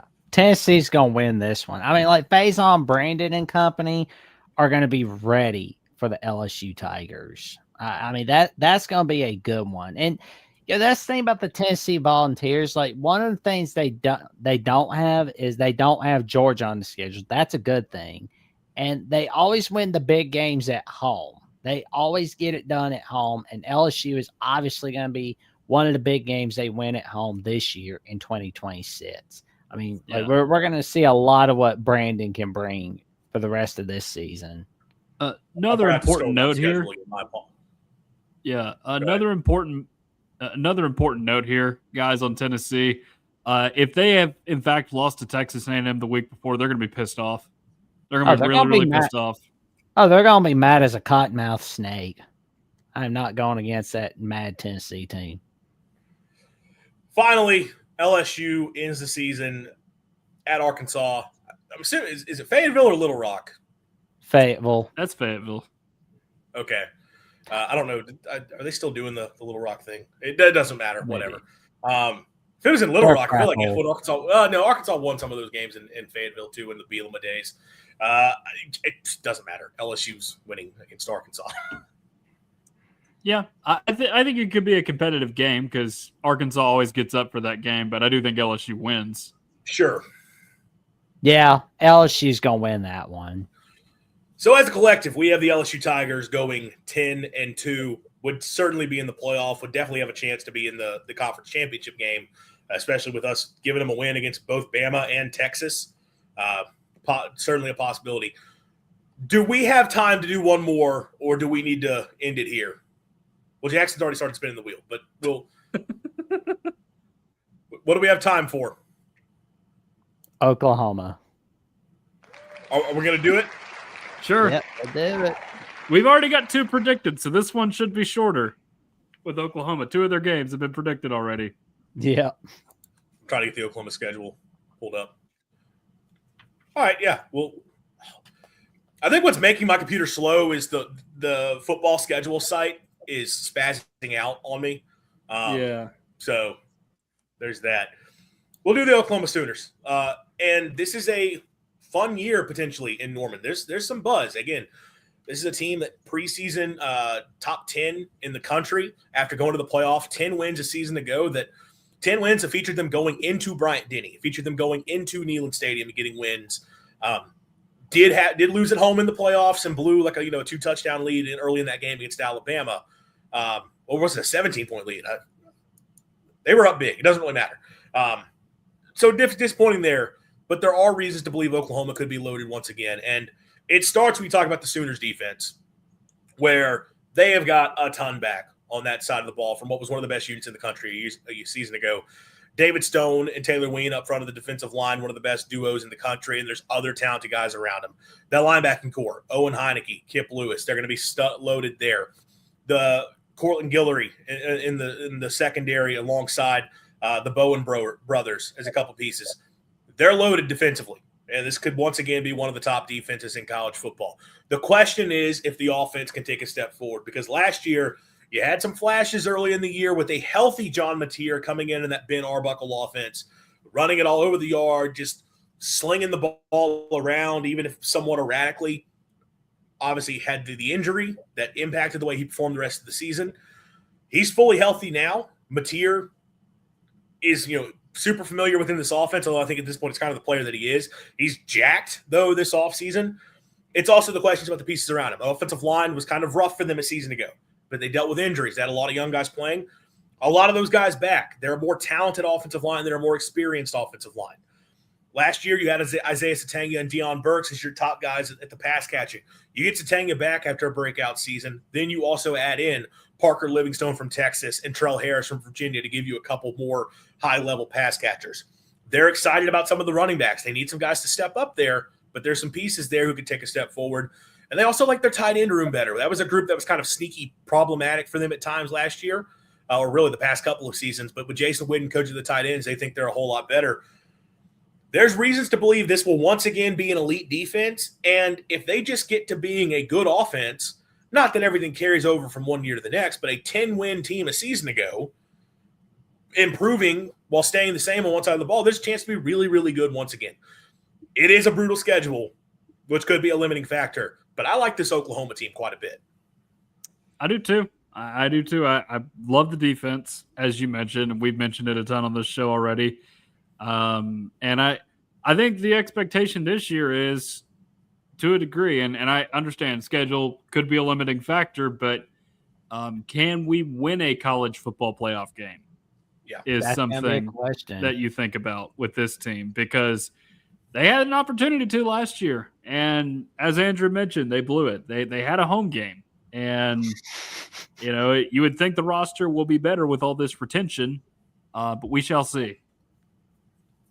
Yeah, I'm just curious to see what it's going to be for Oklahoma for the 2026 season. I think like that November, once again, we're going to see whether Oklahoma will be that at-large team that comes back to the playoffs.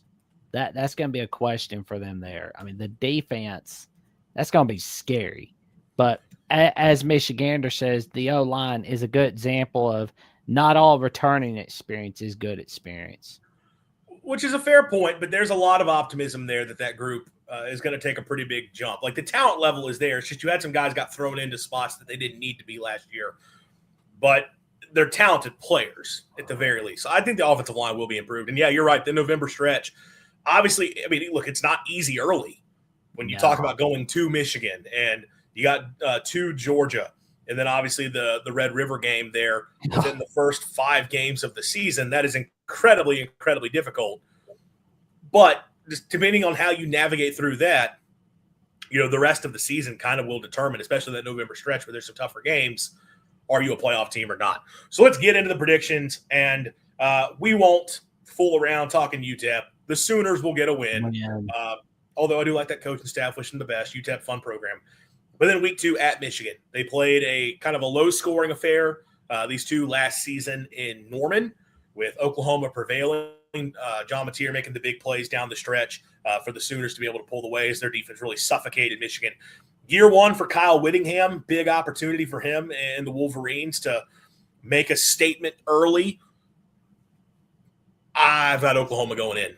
I don't think Michigan's going to be bad, but I like Oklahoma enough. I've got them going to get in the win in the big house.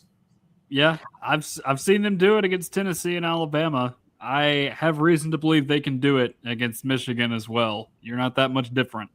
Gonna have to go with Oklahoma on here too. Even though I think this game could play out very similarly to what happens, and I see Michigander. We're disappointed vehemently defending his Wolverines in the chat, which you should be doing. But because hey, it's your team, I'm not going to fault you for doing that. But I like Oklahoma. Honestly, I've had this game as a toss-up. I flip between Oklahoma, Michigan, but I got to go with the defense of Oklahoma to edge this out for Oklahoma against Michigan. I feel like that's going to be like a 21-17 victory right now. That's where I think things are going to be for Oklahoma, but it would not surprise me if Michigan wins this one. So much to the chagrin of Michigander, we have the Sooners moving to 2-0. Then New Mexico comes to town. I've talked about it. Don't sleep on this game, Oklahoma. Jason Eck is the type of coach that'll get you. He's trying to make a statement before he gets hired at Wisconsin next year. And they've got some players back. They're not a bad team, but Oklahoma will win. I imagine you too, unless one of you wants to call the upset. I agree, but it is very much the sandwich game, so to speak. It is. Yeah. Yeah, because they're going to be recovering from Michigan and thinking a little more about Georgia, but New Mexico is going to kind of make them go, not so fast. So That game, I see that being sneaky close for about a half before Oklahoma puts it away. But we'll take the Sooners to move to 3-0, and then it's at Georgia. Huge early test where we kind of get a measuring stick for both programs. It's not just for Oklahoma, but Georgia, obviously, we're a little bit more confident in top to bottom. Ultimately, look, obviously, I think we're going to get a really fun, competitive game with two great defenses. But I will take Georgia at home with, I think, a little bit better quarterback play in Gunnar Stockton, and also just their ability to lead on the run game. I think they will find a way to – it's tough to run on Brent Venables, but I think they'll be able to find some success and just pull out a win. But a low-scoring competitive game. Yeah, no disagreement from me there. I think both defenses are going to shine, both littered with retention. But I think Georgia's offense is much better than Oklahoma's right now. So that's kind of the deciding factor there for me. yeah, I got Georgia winning this one over Oklahoma, but that it's going to be like a 28-17 victory for Georgia. So we have Oklahoma sitting at 3-1 going into the bye, and then it's the Red River Shootout against Texas. We're not supposed to call it that, but I'm calling it the Red River Shootout. I don't care. Obviously, I've said the praises for Texas many times. Look, this is a game that you really can't predict outside of when there's just a really massive edge for one team, because we've seen the lesser team find a way to get a win. I was tempted to take the Sooners in this one, but I think Texas, this is one of those where the one thing I'll say with Venables, for as good as that defense is, teams were able to throw on them a little bit last year. And I'm not saying that can't take a step forward. They can't improve upon that. But I think there's a chance with Venables. Sometimes you just have to go and ask your quarterback, can your quarterback beat him? I think Arch Manning can beat him. So I've got Texas taking the Red River game.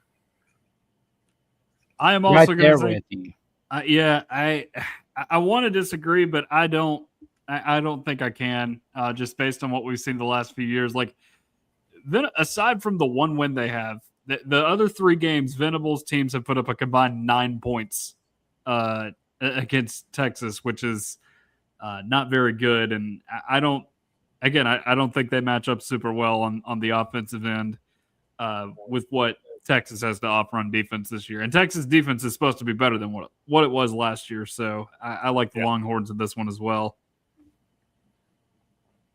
So we've got Oklahoma at 3-2. And kind of as Jackson alluded to in the preamble, like that's going to put a lot of pressure on them down the stretch. If you're going to be a playoff team, you may not be able to slip up. Now, I will say OU is one of the teams that's got a tough enough schedule. 9-3 might still get them in. But again, not much margin for error the rest of the way. We did take Oklahoma to beat Kentucky in our predictions earlier, so we will have the Sooners moving ahead there. At Mississippi State, look, hey, Jeff Lebby gets to go up against Brent Venables. I think Lebby will have I think both sides will probably have a good game plan for each other. But Camario, I love Camario Taylor. This defense might cause some problems. So I think OU will be able to handle business in this game. I wish it fell on more of a letdown spot for the Sooners, or I'd be tempted to call the upset as a State fan, but I can't do it in good faith. Oklahoma gets the win. Yeah, this is an abysmal matchup for Mississippi State's offense against Oklahoma's defense. Got to go with the Sooners. Going with the Sooners as well over Mississippi State. This is not going to be a fun night for Mississippi State.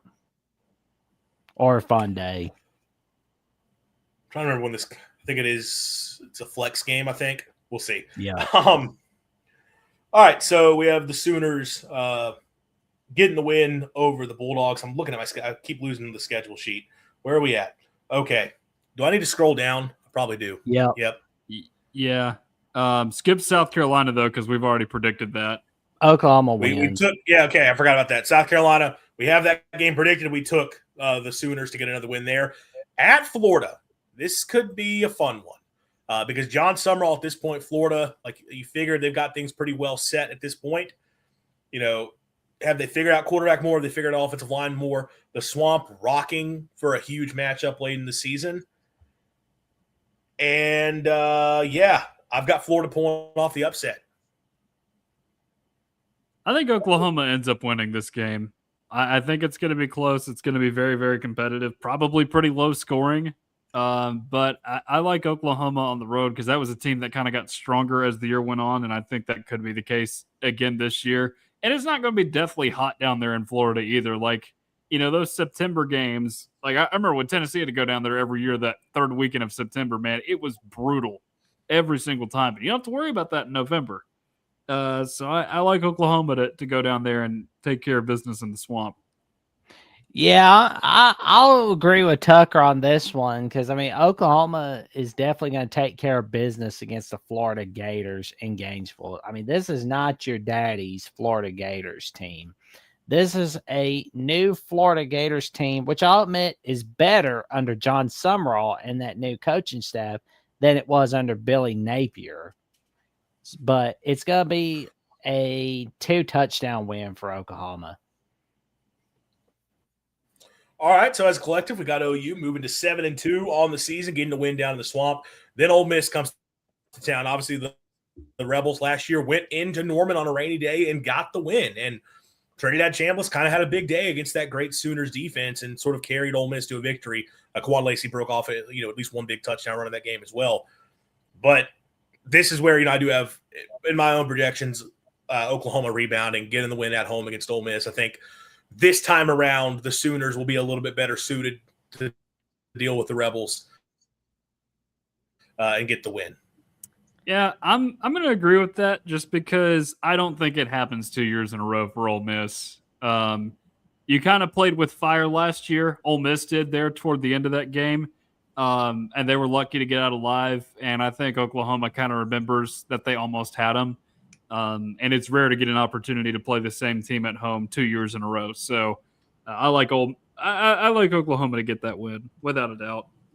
I've got Ole Miss winning this one. I think Quan Lacey and Trinidad Chambliss get lucky again against that Oklahoma Sooners defense, but it's going to be by a field goal for the Ole Miss Rebels. And I've got Oklahoma knocked out of the playoff race in this one. Went ahead and removed that schedule because I think it's causing problems because just the way that page seems to be slow. All right, so who did y'all take? Sorry, I was lost. Oh, it's all good. So we agreed on Oklahoma. Andrew and I did. So I disagree with you on Oklahoma Ole Miss because I got Ole Miss winning that one. So it's 2-1 Oklahoma over Ole Miss. All right, so we have Oklahoma sitting at 8-2. Going into the final 2 weeks of the season. Texas A&M comes to town, and, like Marcel Reed against the Brent Venables defense. I'm taking Brent Venables. That's yeah, I'm going to agree with that just because Texas A&M did it last year. They almost did it twice last year at the end of the season, man. That is a program that has a reputation for folding like a lawn chair in a big moment, and I feel like that is exactly what's going to happen here. So I'm going to go with Oklahoma again. Don't like it for Marcel Reed. Don't like it for that portaled offensive line either for Texas A&M. So I like Oklahoma to win that game. I've got Oklahoma winning that game as well because, like you said, Tucker, Texas A&M tends to fold like a lawn chair in the big games, but A&M there again. They got to prove to us that, last year wasn't a fluke. Because anything can happen in the SEC. And the week before rivalry week is going to be a crazy week for anybody that's an at-large team going to the playoffs. All right, so Oklahoma 9-2 going into the last week of the season. They will go at Missouri for I think it's the Sooner Tiger Peace Pipe is what they play for. Great rivalry matchup there, even though it's not really much of a rivalry. I think Oklahoma will go in and handle business. I know it's a tough place to play. I know these games have been competitive. They've been close the last couple of years. But I just like Oklahoma a lot better. I'll take them to get the win. Yeah, Oklahoma almost won up there a few years ago with all of Jackson Arnold's antics until Jackson Arnold really went overboard and threw the game away. Jackson Arnold is not there to throw away the game this time around. I like Oklahoma to go up to Missouri and get a win. Yeah, I'm going to go with you guys and say Oklahoma for the win against Missouri. This feels like another 28-17 type game for Oklahoma. Just takes one bit of luck. Kind of like how Isaiah Satega got lucky against Missouri last year, and that was basically the turning point for the Sooners against Missouri. So we have Oklahoma 10-2. Certainly would be a playoff team with the schedule that they played and some impressive victories on that predictions. Yeah, that'd be a huge year, back-to-back playoff appearances. But I think that's certainly a great possibility for the Oklahoma Sooners. We are an hour 45 into this. We wanted to get 5 predictions in. We only got 4 of them. We're probably going to have to go through these faster on the next few episodes. We might, but keep in mind, we will be going through them faster because we will have already predicted some things. A lot of these games will have been done. And I'm going to have to rely on Tucker to remind me when, hey, we've done this game before. I've got the predictions saved, so don't you worry. There you go. So, quick recap of the day. We've done South Carolina, Kentucky, LSU, and Oklahoma. We had the Gamecocks going 8-4, so a pretty solid season. Shane Beamer saved his job. Kentucky 3-9, not the year one that Will Stein wants in Lexington. But then both LSU and Oklahoma, 10-2 seasons going to the college football playoff. Good night to you, Michigander. I always enjoy having you in the chat. Those are our first 4 predictions of the year. So next week, we'll go through another batch, and we probably want to hit more than 4. We need 6 if we're going to stay on track. Maybe not entirely, but in order to have a full free episode the week for week 0 week. So we'll see how we handle this next week. But yeah, it'll be another batch of predictions here next week on the channel as we continue to go game by game, predict every game of the 2026 SEC football season. So that's going to do it for us tonight. Quickly, guys, anything you guys want to plug before we get out of here? Tucker, let's start with you, my guy. All right. So I have got quite a bit going on. So outside of the Voice of College Football Network, Vols Wire, we are starting to turn the page to the class of 2028 on the football recruiting trail. Basketball, starting to recruit the class of 2027 as well. So having all kinds of information on that coming out, just trickling out, and I'm reporting on it for everybody there.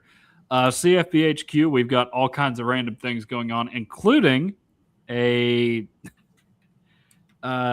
story from yours truly about how Akron is letting one lucky fan be the offensive coordinator for a series or a possession, whatever you want to call it, whatever it ends up being. It could be a touchdown drive.